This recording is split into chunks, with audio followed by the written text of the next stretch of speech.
Mastering Dungeons this week, our main topic is embarking on a nautical campaign. This comes from a question from Pierre Borsdorf via email. I'm about to start a nautical themed 5e 2014 campaign with 3 players and me as the DM. They will be on a ship and we will be exploring islands and jungles as well as having adventures on the high seas. My question, do you have any advice for a nautical campaign? Any pitfalls, any ideas that worked great for you? And from that Ooh. question, as we're talking about encounter design and campaign design, we figured this would be a good launching point for this talk about nautical themed campaigns, nautical themed adventures, and maybe even nautical informed encounters. Mm. So, Teos, any high level thoughts about this particular topic?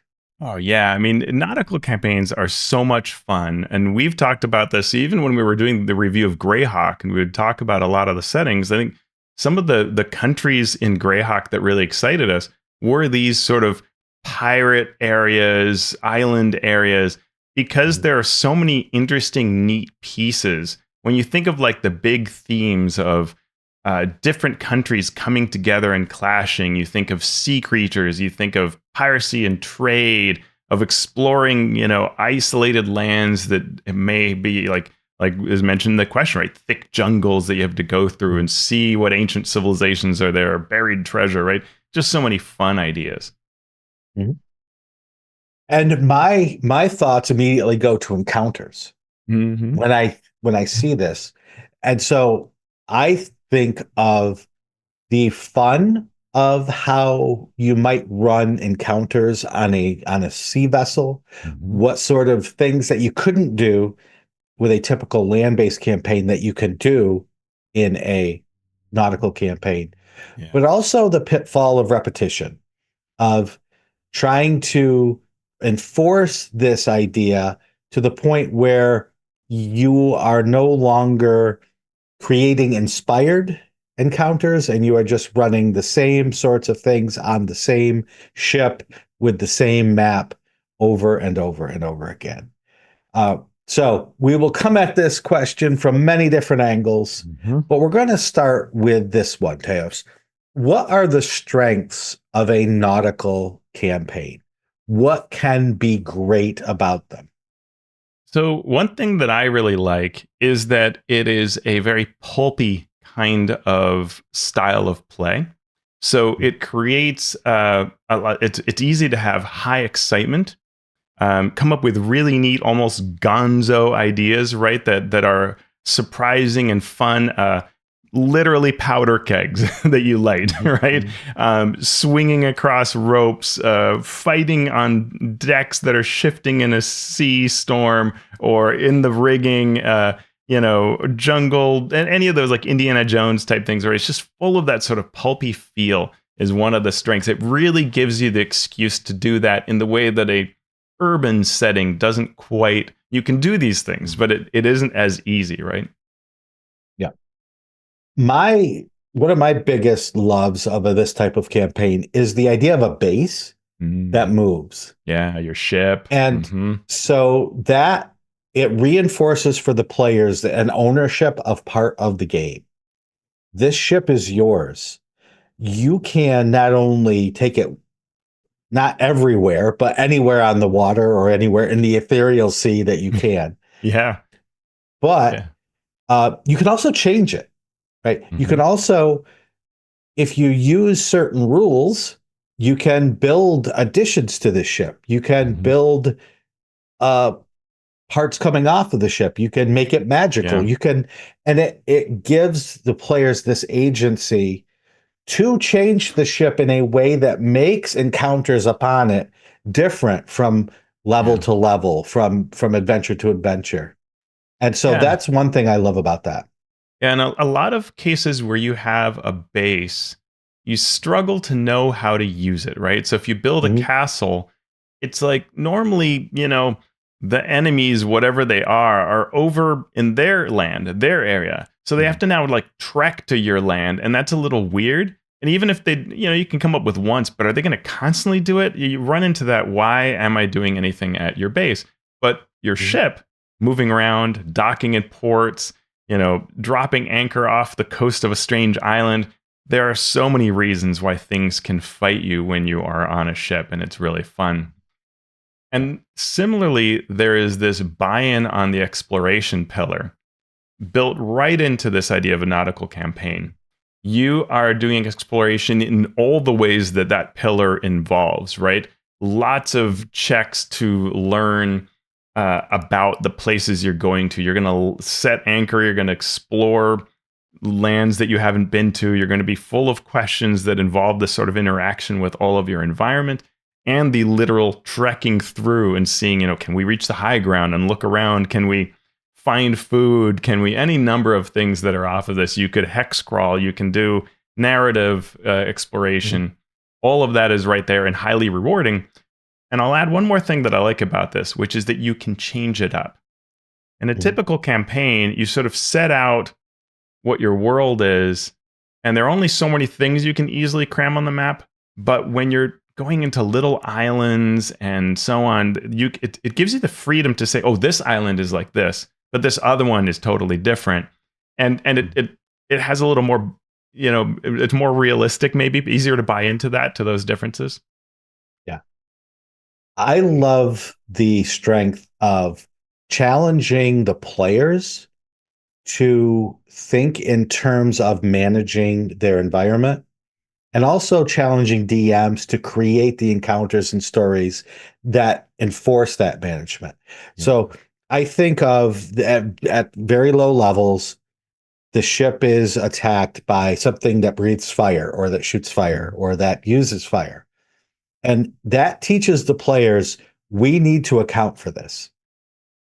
So the next time this happens, the players are ready and they feel intelligent. They feel like they've learned. They feel like they've grown. And you don't need to do it every battle, but you do it once to show the challenge.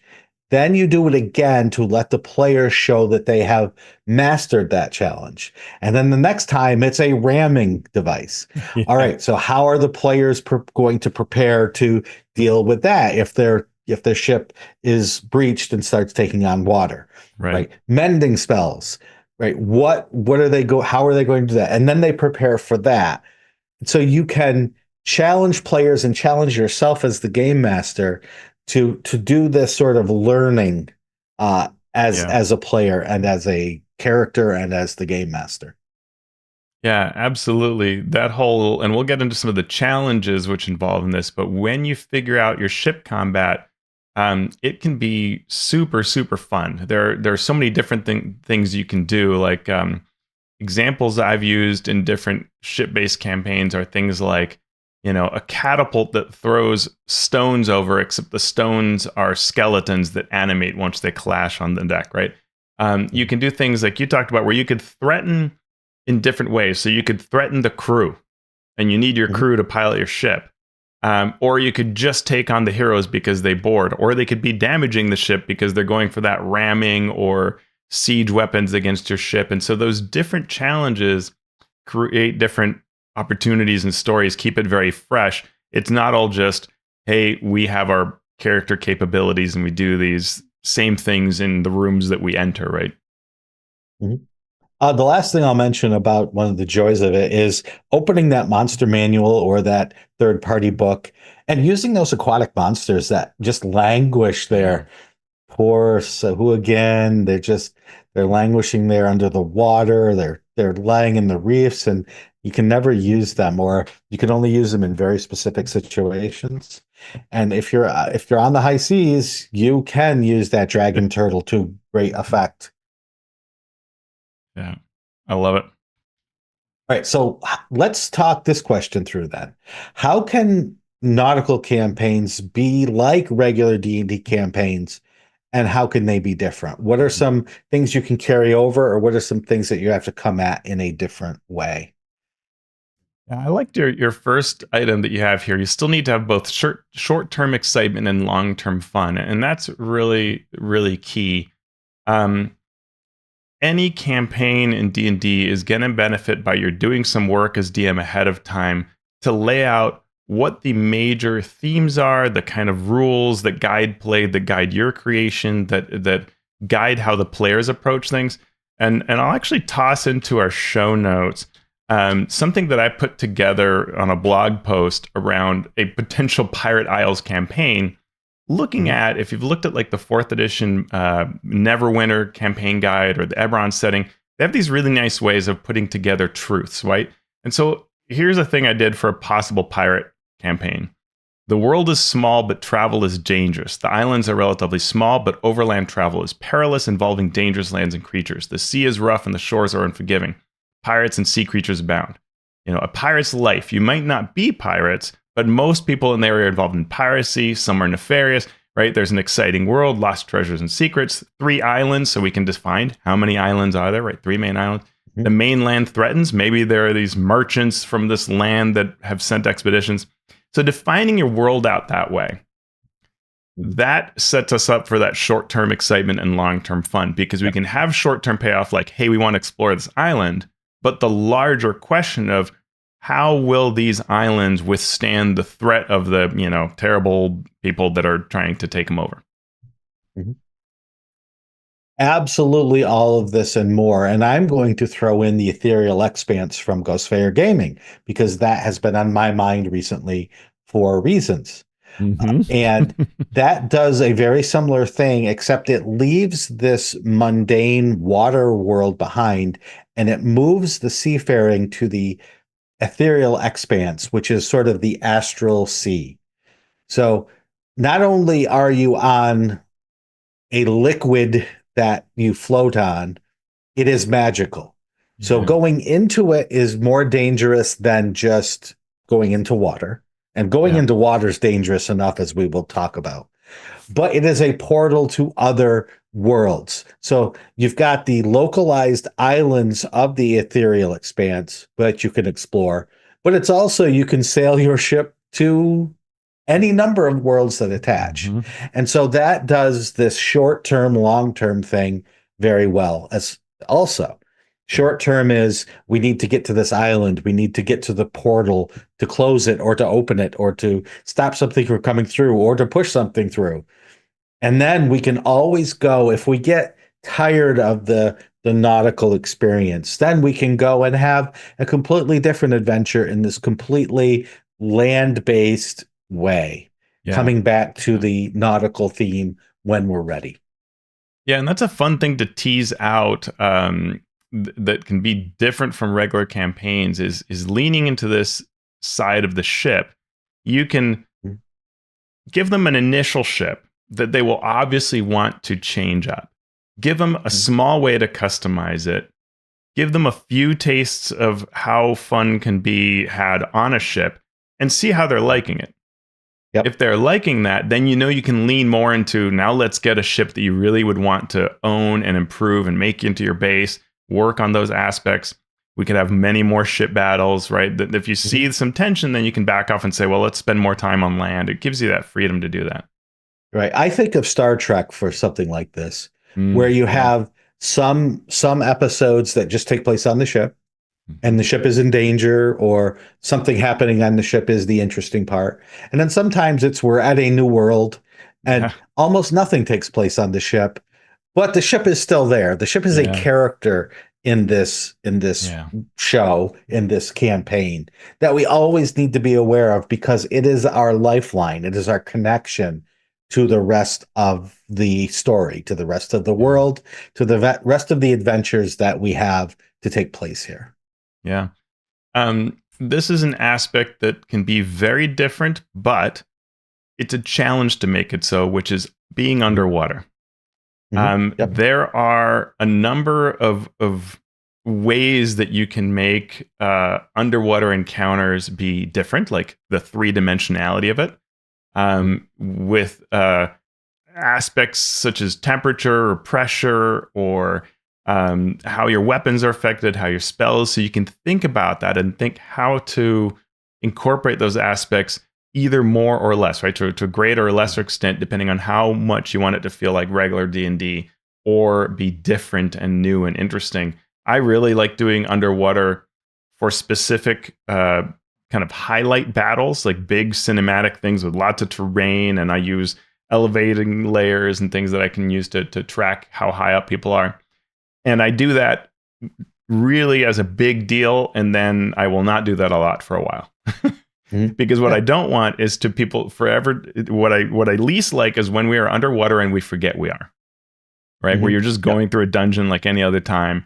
To me, that is not as much fun, right? So do things like suddenly the water comes through at a high, and you're fighting against a current, right? Or it's pushing you in another direction they may want, or there are eddies or whatever. Those kinds of things to me are fun and worth doing to some amount. And then you switch out of it. Yep.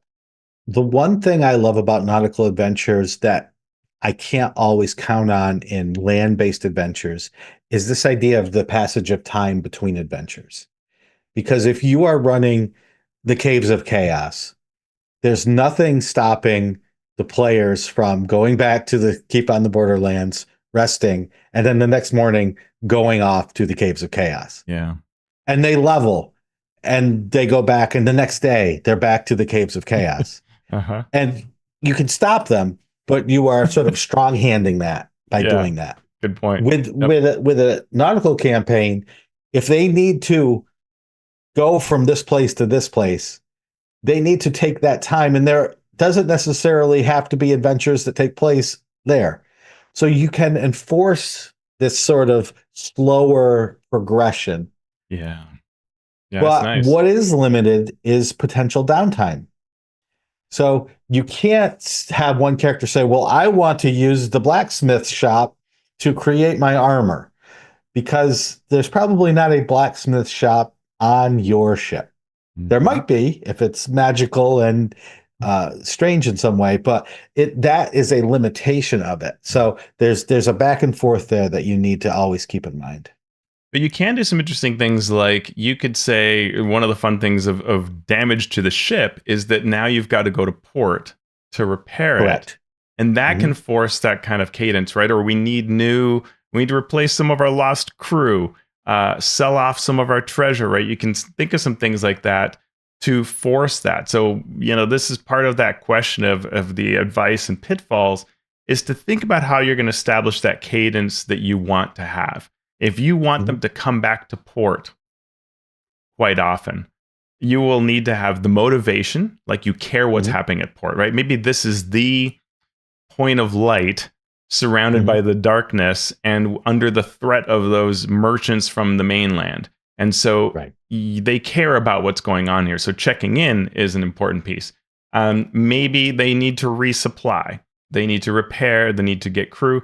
There can be information and leads and clues and allies. And so that idea can then be fun to come back and as part of that do that downtime. In other situations, you could say it's downtime as you travel, right? It takes 3 days to cross the strait, and on those 3 days we're doing something else that's downtime, like not the blacksmith, but you could do something like working on your skills, or trying to map out things, or something else like that, right? Train a person you rescued, something like that. For sure. So we've touched on challenges a bit, but let's just list out the challenges that a nautical campaign brings. And I've mentioned, but I'll restate, running encounters on a ship can be repetitious and potentially very difficult. Either difficult for the players if they don't have the right sorts of abilities, or difficult for you as the game master to create a story that seems reasonable for a ship. Uh, what every ship needs, speaking of Star Trek, is the holodeck, right? Because then you can bring the difference to the ship, as opposed to not having one where you need to find a reason Yeah. for them to fight fire giants in the middle of the ocean. And Yeah, to say, well, the fire giants come on a ship, and yeah. then the ghouls come on a ship, and then everything apparently can come on a ship and can, be expert sailors, but that's just the way Yeah. it goes. The holodeck is a really brilliant concept.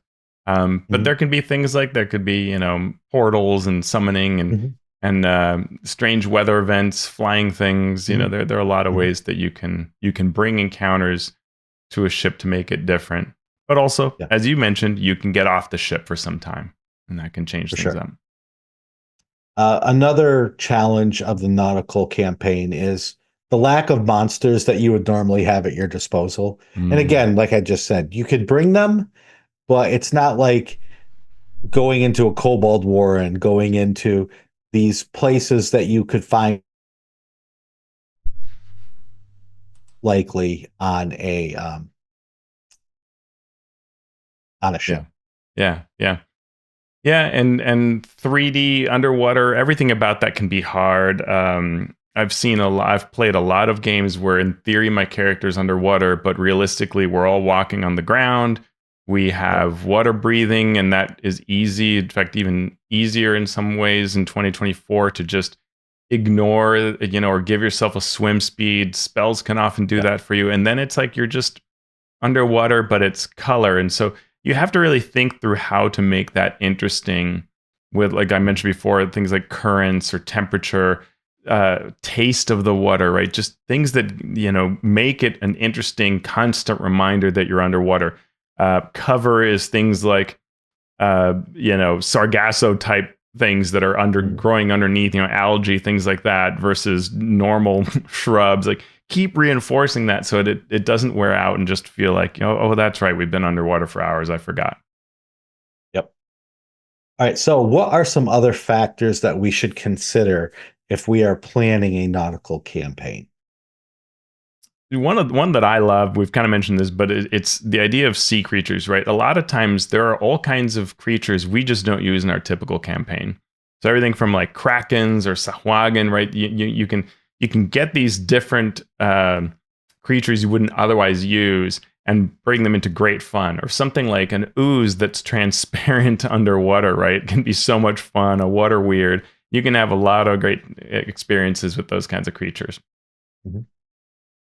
Think about the scale and the scope of the world that they are Mm. in, because until they can access magic, they are going to have to, they being the characters, are going to have to use this vessel to get places.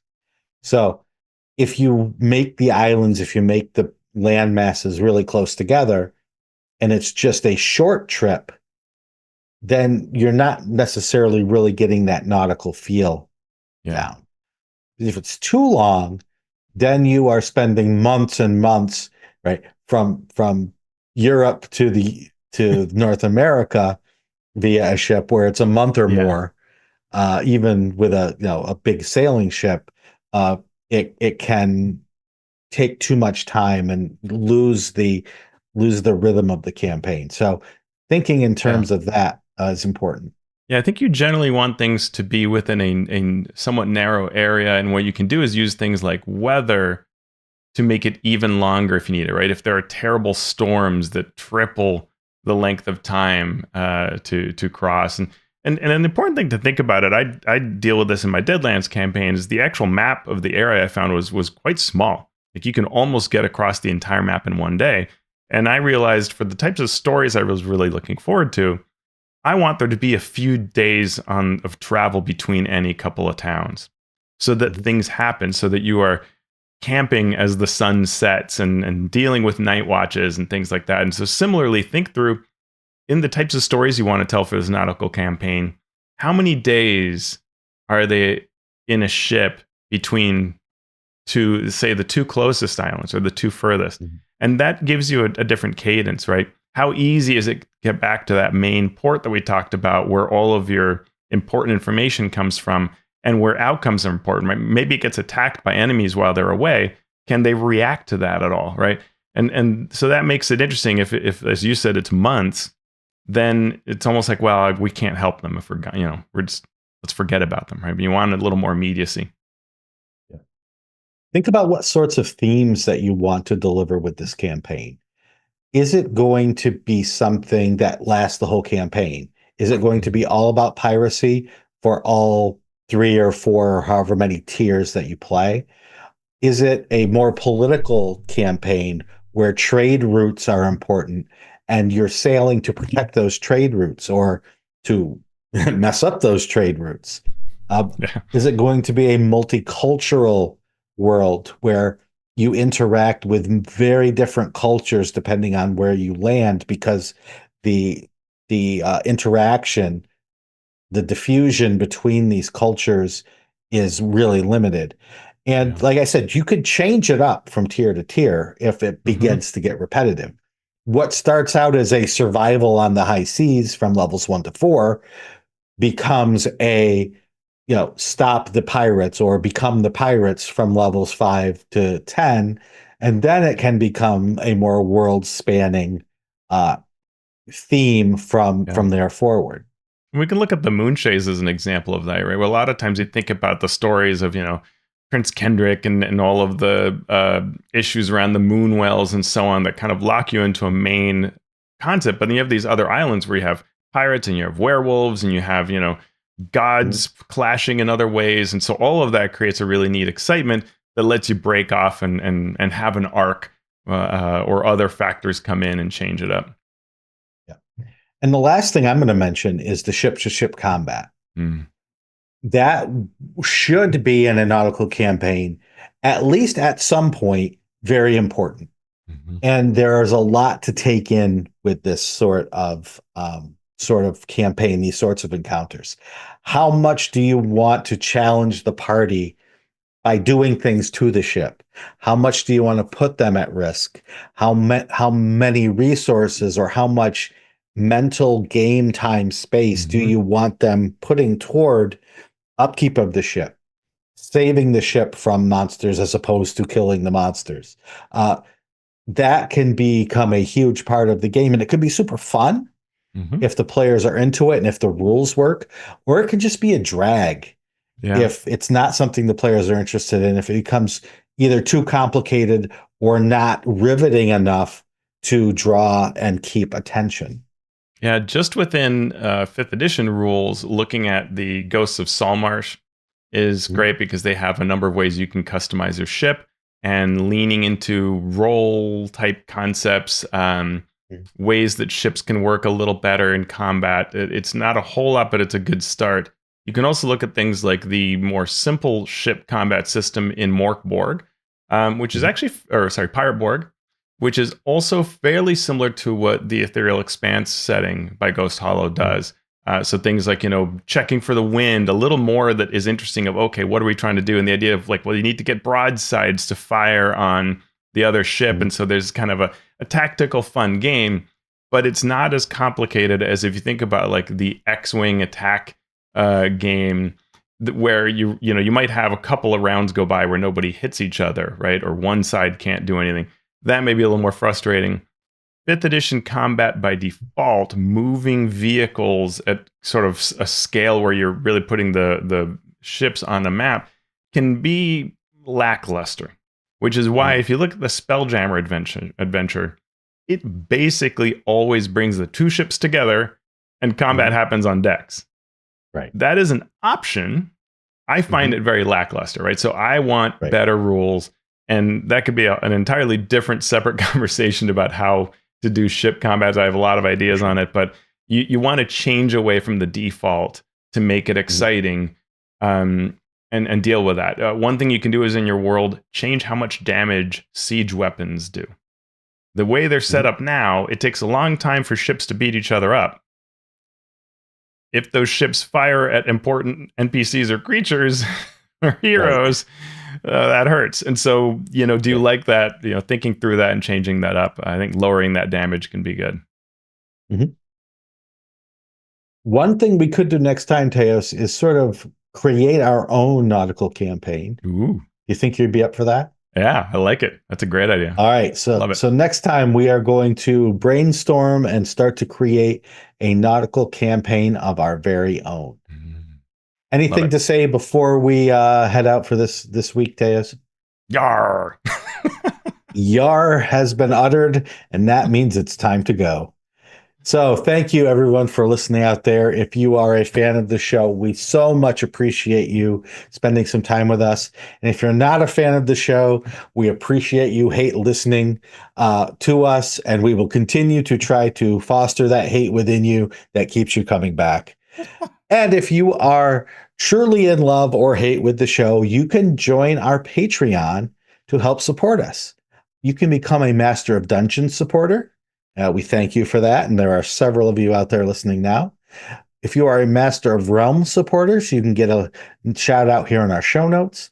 Or if you are a Master of the Multiverse patron, you get your name read and mangled by me in real time, starting with Agile Monk of Fantasy Campaign Workshops, Keith Ammon of The Monsters Know What They're Doing, Lou Anders of Lazy Wolf Studios, Craig Bailey, Dave Bastiensen, Steve Bissonette, Merrick Blackman, Calvin Bridges of Alos, Robo Balin, Kevin Criswell, Dead Inertia DM, Evil John, Evan at Nimbleco, Will Doyle, Andy Edmonds at nerdronomicon.com, James Fisher, Scott Fitzgerald Gray at Insane Angel Studios, William Harshman of Runeforged Tabletop Gaming, Ben Heisler and Paige Laitman, Shawn Hurst, Hyperlexic, Mark and Mary's Gaming Compound, The Mighty Jerd, JR of The Twilight Perspective, Brian King, Jim Klingler, Chad Lynch, Paul Mata, The Mathemagician, Eric Mengi, Anna B. Meyer of Fantasy Cartography, Trey McLemore, John Mickey, Mighty Zeus, Sean Molly,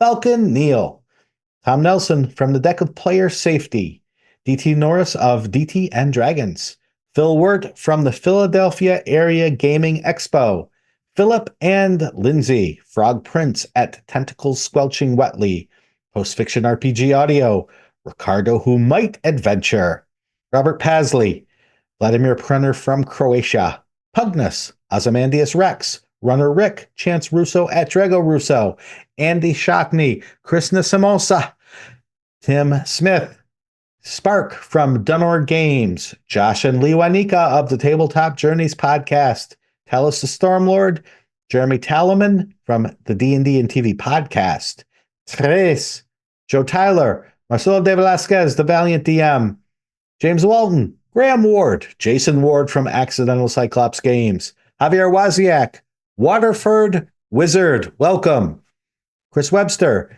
Zach Types, and Zawalt Winfrey. Thank you so much for your support. And again, if you go to patreon.com/masteringdnd, everything you need is there to help us keep this show going. You can also help us out by giving us a review on Apple Podcast or wherever you listen to the show. Or if you watch us for some reason you want to actually see all this happening here, you can go to YouTube and give us the subscribe and the thumbs up and stars and comments and all of that fun stuff. So, Teos, what have you been up to, and where can people see that up-to-itness in action? Yeah. You can find me at alphastream.org. Soon I will have a blog out this week on what the playtest process was like for D&D Next versus 1D&D. And I may have done some research on that. Interesting. So I have thoughts. You had things to say and thoughts about those things. Yeah. Cool. Well, you can find me at Shawn Merwin on all the socials, or you can follow the podcast at Mastering D&D on all those same socials. And of course, join our community on Patreon or leave us comments on YouTube. So, Teos, we have begun our trek on the high seas. What are we going to do now? Well, let's see. I think that we have to be careful about too many puns. Things like the port where you can buy port. Right? You got to be careful with that kind of thing. I'm still waiting for the joke. Oh, that was the joke. I see. I was going to make a ship, but I found... Oh, God. I was going to make a joke, but that ship has sailed, and then I mangled that one. So. Well, all I know is I'm stocking up on Dramamine. There you go. I don't like me no rocking decks. Every 5 minutes, make a check to see if your character's sick. That's right.